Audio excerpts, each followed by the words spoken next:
Costumés de crème et de framboise, les saints font la gueule d'avoir amassé sur eux la dévotion des gens du XVe siècle et de ne plus recueillir que la curiosité lasse des touristes du XXIe. Dehors, c'est le festival d'Avignon. Les mendiants de la parole tendent des tracts aux passants. Ceci est mon âme, ceci est mon sang, venez me voir souffrir ce soir à 21h. Les brasseries prennent l'or dans la poche des affamés, tandis que le ruisseau des comédiens monte et descend sans fin la rue principale.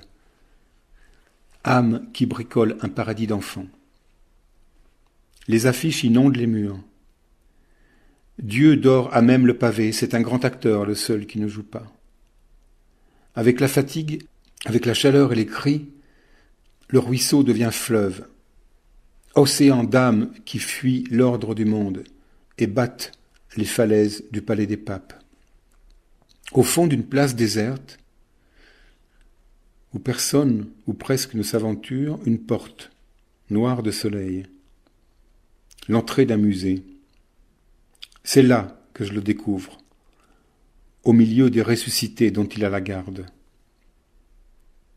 Mes yeux d'abord rasent les tableaux, enlèvent ici un peu de dorure, là un peu de soyeux, mangent à leur faim. Avec la satiété, l'ennui arrive, et c'est alors qu'il m'apparaît. Un homme léger comme un ours, avec un visage éclairé comme l'intérieur d'une fleur. Étrange jusqu'à ce que je découvre dans ses yeux la cause de cette étrangeté. Une bonté insoupçonnable, une lumière résiduelle des premiers temps de la création. L'humain, cet humain plus précieux que tous les chefs-d'œuvre, est debout, près de sa chaise, sur laquelle se repose un livre fatigué, La sagesse du pauvre. Il me dit que c'est un livre sur François d'Assise et qu'il l'a déjà lu 6 fois. Cette précision m'éblouit. Il me donne son adresse, rue des Rêveuses. Dans une salle un peu plus loin, un tableau primitif. Le sang qui jaillit continuellement des plaies du Christ abreuve une fontaine.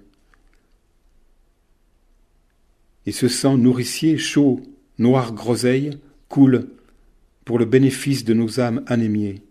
On comprend rien qu'à voir le tableau qu'il ne s'agit pas d'un sacrifice mais d'un don, d'une amitié déraisonnable, accordée à chacun par le Dieu vendangé.